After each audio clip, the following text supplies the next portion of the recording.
Borley Rectory, a name that echoes through the annals of paranormal history. The name itself sends chills down your spine, invoking a sense of dread and curiosity. Located in the quaint, unsuspecting countryside of Essex, England, it was once a place of faith, a sanctuary for the devout. Now it stands as a monument to fear, shrouded in mystery and the supernatural. This isn't just a haunted house, it's a legend, a tale passed down through generations, each adding their own layer of terror, a dark stain on the fabric of reality, where the lines between the living and the dead blur. Join me as we delve into the chilling story of the most haunted house in England. The stories are endless, whispers of phantom footsteps, disembodied voices, and spectral figures that seem to emerge from the very walls. Borley Rectory doesn't just house ghosts, it seems to be built from them, each brick and beam infused with the essence of the otherworldly. It's a place where the veil between our world and the next is thin, almost non-existent, allowing spirits to wander freely. Are you brave enough to continue? To uncover the secrets that lie within its haunted halls? The journey ahead is not for the faint of heart, but for those who dare. The rewards are boundless. The truth, however terrifying, awaits. The story of Borley begins in 1862.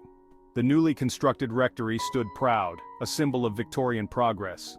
But darkness was already seeping into its foundations. Local legend whispered of a tragic love affair. A monk from the nearby monastery and a nun from Bings Hall fell in love. Forbidden love. Their punishment? Death. He was hanged. She was bricked up alive within the walls of the nunnery. Their love, twisted and cursed, lingered. Was it their despair that soaked into the very bricks of Borley Rectory? As the years passed, residents of the rectory reported strange occurrences, unexplained noises, glimmering lights, a feeling of being watched. The haunting was beginning. The haunting of Borley Rectory wasn't just bumps in the night, it was a relentless assault on the senses. The most famous apparition was the nun. Seen countless times, she would glide silently across the property, always mournful, always searching. Was she searching for her lost love, or was she trapped in an eternal torment? But the nun wasn't alone. Residents reported seeing a phantom coach driven by two headless horsemen. Children's laughter echoed in the dead of night. Objects moved on their own, messages appeared on the walls. Borley Rectory was alive with the dead. One chilling night, the Reverend Guy Eric Smith and his wife Mabel were awakened by the sound of a horse-drawn carriage. It clattered against the cobblestones in the courtyard. Peeking out their window, they saw it, a spectral coach, drawn by phantom horses, driven by two figures with no heads. The vision vanished as quickly as it appeared. The ghostly bells of Borley were another terrifying phenomenon. Though the bell tower was removed long ago, residents would still hear the phantom chime of the church bells, a constant eerie reminder of the unseen forces at play.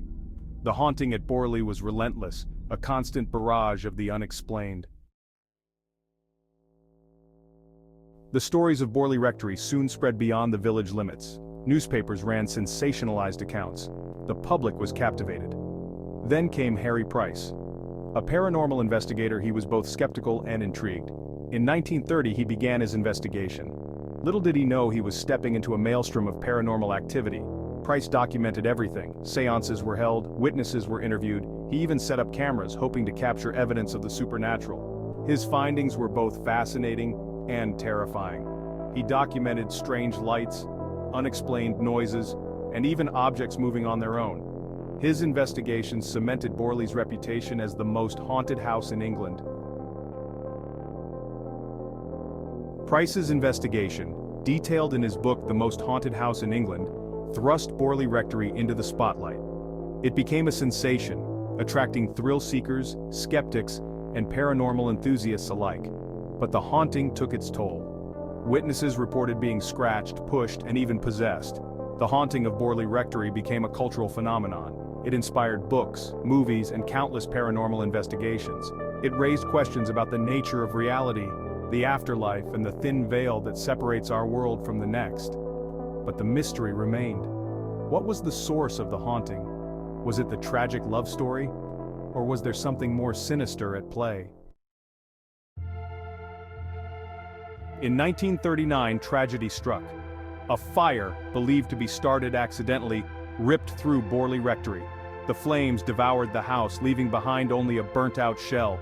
Was this the end of the haunting? Could fire cleanse the land of its spectral residents? The answer, as it turned out, was a resounding no. Even in ruins, Borley refused to be silent. People claimed to see figures moving amongst the rubble. Unexplained noises continued. It seemed the fire had only intensified the haunting, turning the once grand rectory into a spectral wasteland. Section 8. Whispers in the ashes, the haunting continues. Even in its ruined state, Borley Rectory continued to draw those seeking answers. Psychics and mediums claimed to communicate with the spirits, each telling a different tale of tragedy and despair. The stories became more fantastical, more terrifying. Was it the power of suggestion, or were the spirits becoming more powerful? The grounds of Borley Rectory became a hotbed of paranormal activity. People reported seeing the ghostly nun still walking her mournful path. The phantom coach continued its nightly rides. The haunting of Borley Rectory, it seemed, would not be silenced. The spirits, now free from their physical confines, were stronger than ever. Section 9. Borley Rectory today. A pilgrimage for the paranormal. Borley Rectory, once known as the most haunted house in England, has become a site of fascination and mystery. Today, only fragments of Borley Rectory remain. A few scattered bricks, the remnants of a wall, and the stories that refuse to fade away. But the land itself still hums with an unsettling energy. People still come, drawn by the legend, hoping for a glimpse of the other side. They are intrigued by the tales of ghostly apparitions and unexplained phenomena.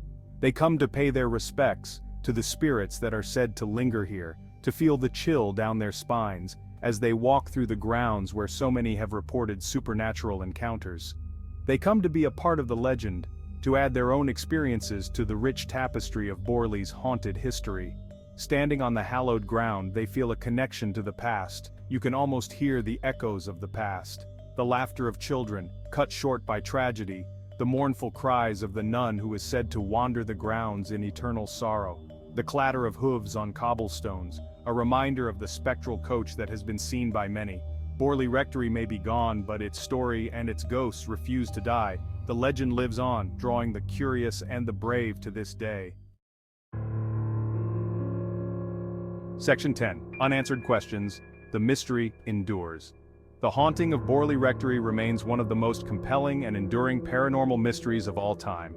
Was it a real haunting, or a clever hoax? Were the stories exaggerated by overactive imaginations and a desire for notoriety? Or was there something genuinely supernatural at play? The truth, as is often the case with such matters, remains elusive. The evidence is contradictory, the witnesses unreliable.